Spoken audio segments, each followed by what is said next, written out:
Hello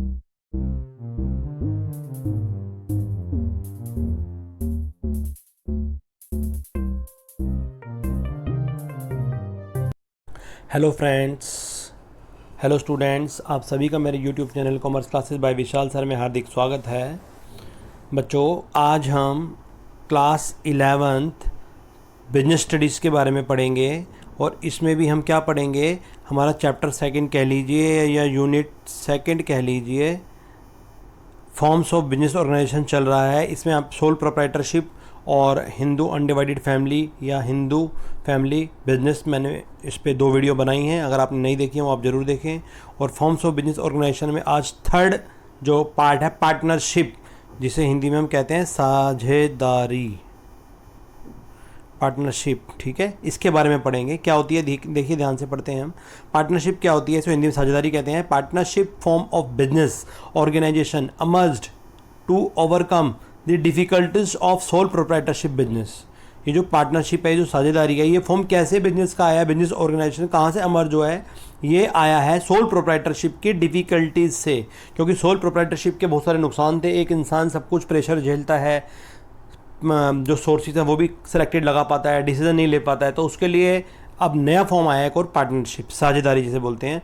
ये तो था सिंगल प्रोप्राइटरशिप, जब इसकी कमियां हुई बहुत सारी तो बन गया ये पार्टनरशिप, ठीक है। ये पार्टनरशिप के बारे में बता रहा है, पार्टनरशिप, ठीक है। पढ़ते हैं इसके बारे में और देखिए इसकी डेफिनेशन क्या है। इस पे एक्ट लगता है 1932, ठीक है, द इंडियन पार्टनरशिप एक्ट 1932, और ये सेक्शन 4 के अकॉर्डिंग डेफिनेशन है कि definition according to Indian partnership act 1932 and section 4 क्या बताता है हमें, the relationship between persons who have agreed to share the profit of a business carried on by or any of them acting for all. इसका मतलब partnership उन व्यक्तियों के बीच का रिलेशन है जो एग्रीड हुए हैं किसी बिजनेस के प्रॉफिट को बांटने के लिए, जो या तो सभी चलाएंगे या उनमें से कोई एक चलाएगा, ठीक है। ये आपकी पार्टनरशिप जो 12th में अकाउंट्स है उसमें भी जो चैप्टर स्टार्टिंग होता है वही डेफिनेशन है, तो दोनों ये आपके 12th में भी काम आएगी, इसे बहुत ध्यान से पढ़ें। अब हम पढ़ रहे हैं पार्टनरशिप के फीचर्स, जो आपके डिफाइन है, डेफिनेशन है, उससे ही इसके फीचर्स बने हैं, या इसको बोल सकते हैं साझेदारी की विशेषताएं क्या होती हैं। पढ़ते हैं। Number A, formation. कैसे बनती है ये? Formation is based on the agreement among the partners to run a lawful business and it may be either oral or written।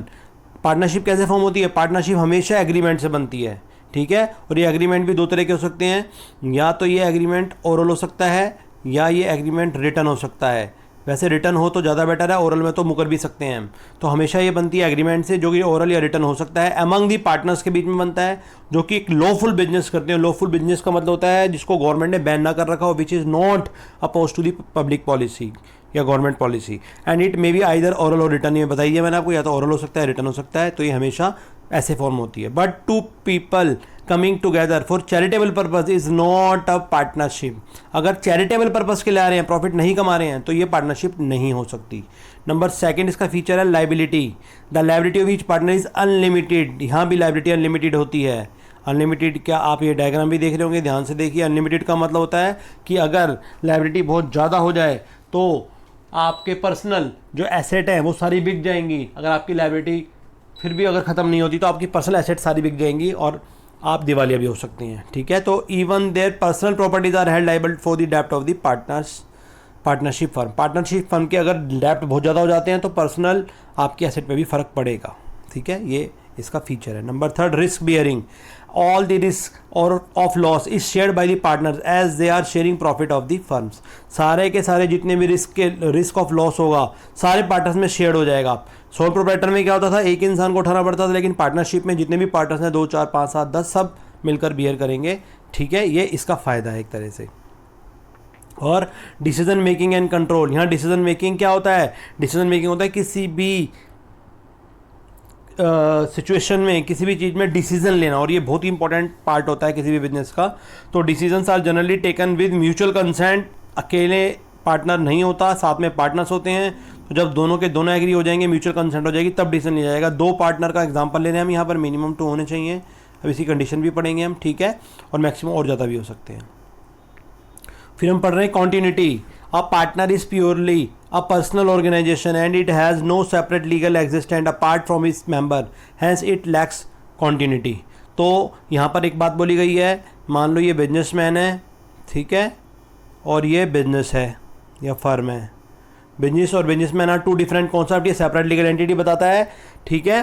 तो इसमें लैक ऑफ कॉन्टिन्यूटी रहती है, इसमें डेथ, इंसैनिटी एक्सेट्रा का partners bring an end to the business. अगर किसी partner की death हो जाती है, कोई पागल हो जाता है, इंसैनिटी का मतलब होता है दिमाग ख़राब हो जाना या अबनॉर्मल हरकतें करना, ठीक है, साउंड माइंड ना रहना, तो फिर वो पार्टनरशिप फर्म बंद हो जाती है।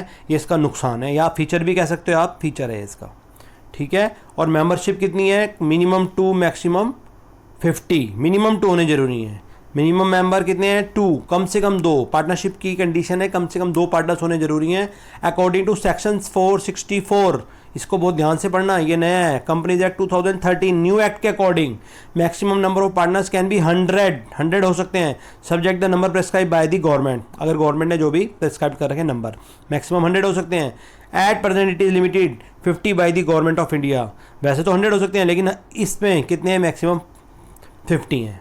तो इसकी मेंबरशिप कितनी है, कम से कम मिनिमम 2, कम से कम 2 पार्टनर होने जरूरी हैं, और मैक्सिमम इंडियंस के अकॉर्डिंग, जो भी इंडियन की गवर्नमेंट है उसके अकॉर्डिंग 50 है। वैसे तो 100 है, लेकिन 50 है, आप लिखेंगे तो 50 लिखेंगे इंडिया गवर्नमेंट, क्योंकि इंडिया में तो इंडिया वाली बात पढ़नी पड़ेगी, ठीक है। अब हम क्या पढ़ रहे हैं, mutual agency, each partner is an agent of the other partners as well as the firm. ये सारे पार्टनर मिलकर एक पार्टनरशिप फर्म कहलाते हैं, ठीक है। हर पार्टनर एजेंट होता है फर्म का, जो भी काम करेगा फर्म उसके लिए लाइबल हो जाएगी, ठीक है। और सारे मिलकर ये एज ए फर्म है, ये सारे मिलकर एज ए फर्म हो जाएंगे, लेकिन सारे जो ये फर्म है, ये सारे मिलकर एक फर्म है, ये पार्टनरशिप फर्म हो गई। और लेकिन ये सारे as an agent role play करते हैं, ठीक है, एक एज एन एजेंट, और वैसे पार्टनरशिप फर्म बन जाएगी, पार्टनरशिप फर्म। एजेंट का मतलब होता है अगर एक भी पार्टनर कोई भी काम करता है, या ये करे या ये करे या ये करे, अलग अलग तो ये पार्टनर्स हैं, ठीक है, इंडिविजुअल ये पार्टनर्स हैं, लेकिन मिलकर कलेक्टिवली में देखा जाए तो पार्टनरशिप फर्म है। लेकिन हर पार्टनर के काम के लिए पूरी पार्टनरशिप फर्म रिस्पॉन्सिबल होगी, तो ये म्यूचुअल एजेंसी बन जाती है, ठीक। अब हम पढ़ रहे हैं इसके मेरिट्स या इसके प्लस पॉइंट, पॉजिटिव पॉइंट्स, ठीक है, फ़ायदे पढ़ते हैं क्या है इसके। Number 1, easy formation and closure, इसको बनाना बहुत आसान है, इसको क्लोज करना बहुत आसान है। फॉर्मेशन लेस फॉर्मेलिटीज़ है, ठीक है, बहुत कम फॉर्मेलिटी है, कोई भी बना सकता है इसको। नंबर 2, बैलेंस डिसीजन मेकिंग, इसमें डिसीजन मेकिंग बढ़िया रहता है, बैलेंस रहता है। क्यों रहता है, सोल प्रोप्राइटरशिप में तो एक ही व्यक्ति होता है, उसको ही सोचना पड़ता है, लेकिन बैलेंस इसमें 3 है। मान लो 1 पार्टनर ये हो गया, 2nd पार्टनर ये हो गया, 3 पार्टनर किसी भी टॉपिक पे कंसल्ट करेंगे, म्यूचुअल कंसल्ट आएंगे, तब डिसीजन मेकिंग होगी जो कि अच्छी रहेगी। 3 का दिमाग 3 का होता है, 1 का दिमाग 1 का ही होता है, because of the involvement of the more than 1 person. तो इसमें हमेशा बैलेंस रहती है। मोर फंड्स, क्योंकि पार्टनर्स ज़्यादा हैं तो अलग अलग फंड लगाएंगे तो भी थोड़ा थोड़ा करके बहुत हो जाएगा। इसमें large capital can be accumulated की जा सकती है, ठीक है, इसमें फंड ज़्यादा रहता है as compare to sole proprietorship, ठीक। और number 4, sharing of risk, risk भी बढ़ जाता है इसमें। ये पार्टनर 1 है, ध्यान से देखिए, ये पार्टनर 2 है, ये पार्टनर 1 है, ये पार्टनर 2 है, तो ये रिस्क दोनों शेयर कर रहे हैं। पहले एक ही चल रहा था लास्ट वाले डायग्राम में, तो ये रिस्क शेयर कर रहे हैं दोनों पार्टनर्स, ठीक है। Reduce the anxiety, anxiety, burden and stress on individual partners, ठीक है। जितनी भी टेंशन है, बर्डन है, आपकी स्ट्रेस है, सारा का सारा पार्टनर्स में बढ़ जाता है, कम हो जाता है, और शेयरिंग ऑफ रिस्क होता है। और नंबर 5th नंबर पे कह रहा है, secrecy can be maintain, secrecy maintain हो सकती है क्योंकि बात जो है वो 2 या 4 पार्टनर्स के बीच ही रहती है। नो लीगल रिक्वायरमेंट की जरूरत नहीं है to publish its account and report, जैसे कंपनी में होता है वैसे जरूरत नहीं है, तो इसमें सीक्रेसी मेंटेन रहती है, ठीक है। अब हम इसकी लिमिटेशंस पढ़ रहे हैं। लिमिटेशन का मतलब होता है नेगेटिव पॉइंट, इसकी कुछ कमियां भी हैं, क्या है देखते हैं, आइए। नंबर 1, अनलिमिटेड लायबिलिटी, इसकी लायबिलिटी बहुत ज़्यादा अनलिमिटेड होती है, ये इसका एग्जाम्पल है। हर पार्टनर की लायबिलिटी इसमें, एवरी पार्टनर, ठीक है, हर पार्टनर की लायबिलिटी कैसे हो जाएगी, हर पार्टनर की लायबिलिटी अनलिमिटेड हो जाएगी। इसका नुकसान हो जाएगा अगर कोई भी पार्टनर गलत काम करता है, पूरी फर्म रिस्पॉन्सिबल होगी और सबकी पर्सनल प्रॉपर्टी पे बात बन जाएगी। फिर अनलिमिटेड रिसोर्सेज, इसमें बहुत ज़्यादा रिसोर्सेज कंपनी की तरह नहीं होते हैं। अगर 2 या 4 पार्टनर्स ही हैं ओनली, तो उतने रिसोर्स होंगे तो बहुत ज़्यादा फंड इकट्ठा नहीं हो पाता इसमें। Unable to run a large scale business, नहीं चला सकते। और कॉन्फ्लिक्ट्स रहते हैं, ठीक है, कॉन्फ्लिक्ट्स रहेंगे जब 2 पार्टनर्स हैं, एक पार्टनर ये है 1, एक पार्टनर ये है 2, दोनों किसी बात पे एग्री नहीं हैं, तो कॉन्फ्लिक्ट रहेंगे। Disagreement between partners leads to dissolution of firm, कई बार फर्म बंद हो जाती है इन कॉन्फ्लिक्ट्स पे, ठीक है। आगे हम पढ़ रहे हैं lack of public confidence, public confidence इसमें कमी रहती है as it is a free from government control, government का कोई कंट्रोल नहीं होता, तो इसमें लैक ऑफ पब्लिक कॉन्फिडेंस रहता है, ठीक है, क्योंकि खुद ही पार्टनर्स पर्सनल यूज़ के लिए बनाते हैं, गवर्नमेंट का कोई इंटरफेरेंस नहीं है, तो इसमें रिस्क रहता है, गवर्नमेंट का कंट्रोल नहीं है तो इसमें रिस्क ज़्यादा है, ठीक है। लैक ऑफ पब्लिक कॉन्फिडेंस से कभी भी खत्म हो सकती है, डिसोल्यूशन हो सकता है, जब पार्टनरशिप खत्म होती है उसको डिसोल्यूशन बोलते हैं। लैक ऑफ कॉन्टीन्यूटी, इसमें कॉन्टीन्यूटी की कमी रहती है, क्यों, as it has no separate legal entity. वो क्या होता है, पार्टनरशिप और पार्टनरशिप फर्म अलग अलग नहीं है, दोनों एक ही माने जाते हैं। अगर कोई पार्टनर गलत काम करता है पूरी पार्टनरशिप फर्म रिस्पॉन्सिबल हो जाती है उसके लिए, ठीक है, एजेंट की तरह होते हैं पार्टनर्स, तो इसमें ये कभी भी ख़त्म हो सकती है, इसमें कॉन्टीन्यूटी की कमी रहती है, ठीक है। नेक्स्ट पढ़ रहे हैं हम टाइप्स ऑफ पार्टनर, काफ़ी इंपॉर्टेंट है, ये भी काफ़ी इंपॉर्टेंट टॉपिक है, मोस्टली आता है और बीकॉम में फर्स्ट ईयर में हमने लॉ में पढ़ा था ये। तो कितने तरह के पार्टनर्स होते हैं, देखिए कितने तरह के होते हैं, 4 तरह के होते हैं। पहला एक्टिव और वर्किंग पार्टनर, नाम से ही पता लग रहा है एक्टिव, ये देखिए एक्टिव लग रहा है पार्टनर, ठीक है। तो एक्टिव पार्टनर क्या होता है, एक्टिव पार्टनर वो पार्टनर होता है contributes capital and take part in the day to day affairs of the business. एक वो पार्टनर जो बिजनेस में कैपिटल भी लगाता है और रोज जितनी भी एक्टिविटी होती है डे टू डे की उनमें इंटरेस्ट भी लेता है और बिजनेस में भी आता है, दुकान पे भी बैठता है, फर्म पे भी बैठता है, ठीक है। तो इसको एक्टिव या वर्किंग पार्टनर कहते हैं। सेकंड होता है स्लीपिंग या डोरमेंट पार्टनर, नाम से ही पता लग रहा है। फॉर एग्जांपल ध्यान से देखिए आप, जो पार्टनर सोता हुआ होता है, नाम सोता हुआ, स्लीप में सोना, या डोरमेंट निष्क्रिय पार्टनर बोलते हैं। नो एक्टिव रोल, इसका एक्टिव रोल नहीं होता है in the business, contribute capital, share profit loss, मतलब एक्टिवली नहीं आएगा, कैपिटल भी लगाएगा, प्रॉफिट लॉस भी लेगा, लेकिन बिजनेस में रोज नहीं आएगा, ठीक है। तो उसको स्लीपिंग या डोरमेंट पार्टनर बोलते हैं। नंबर 3 पे कह रहा है सीक्रेट पार्टनर, ये क्या होता है, his connection with the firm is unknown to the public. कुछ पार्टनर्स ऐसे होते हैं पता ही नहीं होता पार्टनर्स हैं, ठीक है, कैपिटल भी कंट्रीब्यूट कर रहे हैं, मैनेजमेंट भी पार्टिसिपेट कर रहे हैं, लायबिलिटी भी अनलिमिटेड है, लेकिन अननोन है, वो अपने आप को डिस्क्लोज नहीं करना चाहते, किसी को पता नहीं होता, तो वो अननोन पार्टनर्स होते हैं, वो सीक्रेट पार्टनर्स कहलाते हैं। और नंबर 4 कह रहा है nominal partners lands his name and reputation of for the firms benefit of the firm, ये अपना नाम और रेपुटेशन फर्म के बेनिफिट के लिए दे देते हैं, उधारी दे देते एक तरह से, मान लीजिए। ऑल्सो नोन एज ओस्टेंसिबल पार्टनर्स और क्वासी पार्टनर्स भी इनको बोला जाता है। डज नॉट कंट्रीब्यूट कैपिटल, नहीं लगाते हैं, नो पार्टिसिपेशन इन मैनेजमेंट में भी नहीं करते हैं, नो शेयर और प्रॉफिट लॉस भी नहीं लेते हैं, बट लाइबल टू आउटसाइडर, ठीक है। एक छोटा सा एग्जांपल देता हूँ, मान लीजिए कि एक शॉप थी किसी की, उसकी शॉप पे उसका कज़न बैठ गया, कोई ऐसे ही कोई कस्टमर आया, उसने उस कज़न को ही मालिक समझ लिया, उसको 5,000 दे के कुछ मार्बल ख़रीद लिया, तो बाद में अगर कोई गड़बड़ हो जाएगी, जो थर्ड पार्टी थी, ये कस्टमर था, उसके लिए तो वही पार्टनर है, ये नॉमिनल हो गया, बट एक्चुअल में पार्टनर नहीं है, ना ही ये कैपिटल लगा रहा है, ना ही पार्टिसिपेट मैनेजमेंट कर रहा है, ना ही प्रॉफिट लॉस बांट रहा है, बस, लेकिन दूसरों के आगे लाइबल जरूर है, इसको नॉमिनल पार्टनर्स बोलते हैं, ठीक है। एक और होता है, 5th केस है पार्टनर्स, सॉरी 5th क्या 6th है, 2 और हैं इसमें, पार्टनर्स बाय एस्टोपल। ये क्या होता है, if a person acts as a partner of a firm by his word or conduct, he can be called as partner by estoppel, ठीक है। अगर एक पार्टनर ऐसा एक्ट करता है कि वो पार्टनर की तरह बिहेव कर रहा है एक फर्म में, अपने कुछ वर्ड से या कंडक्ट से, कि थर्ड पार्टी को लग रहा है कि यही पार्टनर है, उसको पार्टनर बाय एस्टोपल बोला जाता है। Even though he is not an actual partner, वो एक्चुअल पार्टनर नहीं है, he is liable for the debts of the firm as he makes himself as a partner in front of the public. जो मैं अभी पीछे example दे रहा था, वो इस पर पूरा शूट कर रहा है, इसे पार्टनर बाय एस्टोपल बोल सकते हैं कि एक्ट तो कर रहा ही पार्टनर है, लेकिन एक्चुअल में पार्टनर नहीं है, तो उसको पार्टनर बाय एस्टोपल बोला जाता है।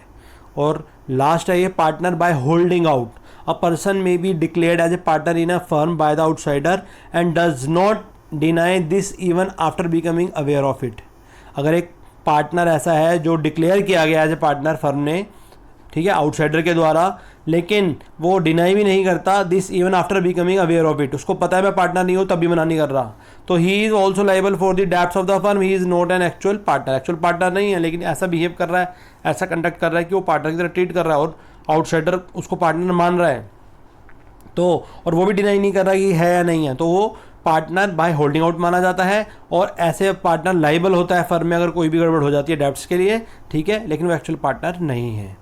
एक ही छोटी सी टेबल बना रखी है, कितने तरह के पार्टनर हमने पढ़े। नंबर 1 ये था एक्टिव पार्टनर, नंबर 2 पढ़ा था हमने sleeping, number 3 secret, number 4 nominal, number 5 partner by estoppel और number 6 partner by holding out. Capital, ये कैपिटल लगाता है, ये कैपिटल लगाता है, ये कैपिटल लगाता है, ये कैपिटल नहीं लगाता नॉमिनल, ये भी नहीं लगाता और ये भी नहीं लगाता, पहले 3 लगाते हैं, बाद के 3 नहीं लगाते। और मैनेजमेंट शॉर्टकट रिवाइज कर रहे हैं जो हमने पढ़ा है, ये मैनेजमेंट पार्टिसिपेशन करता है, यस, ये नहीं करता, नॉट, ये करता है, यस, सीक्रेट पार्टनर करता है, ये नॉमिनल नहीं करता, पार्टनर बाय एस्टॉपल नहीं करता और ये भी नहीं करता। कहने का मतलब सिर्फ एक ये और ये दो करते हैं, एक्टिव और सीक्रेट करते हैं, बाकी नहीं करते।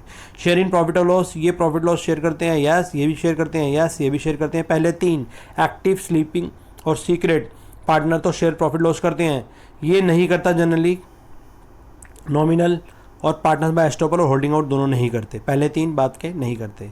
और लायबिलिटी किसकी है? इसकी अनलिमिटेड लायबिलिटी है, पहले वाले की, एक्टिव की, स्लीपिंग की भी अनलिमिटेड है, सीक्रेट की भी अनलिमिटेड है, नॉमिनल की भी, और सब की अनलिमिटेड है। पार्टनर्स कोई भी हो, सबकी लायबिलिटी अनलिमिटेड है। अगर एक भी गड़बड़ करेगा पूरी फर्म फंसेगी, और सारे पार्टनर्स जो हैं अनलिमिटेड लायबिलिटी है। अगर उनकी पर्सनल एसेट पे भी फ़र्क पड़ेगा इसका, ठीक है, उन्हें अपने डेप्ट अगर नहीं पूरे करते तो उनकी अपनी पर्सनल एसेट भी बेचनी पड़ सकती है।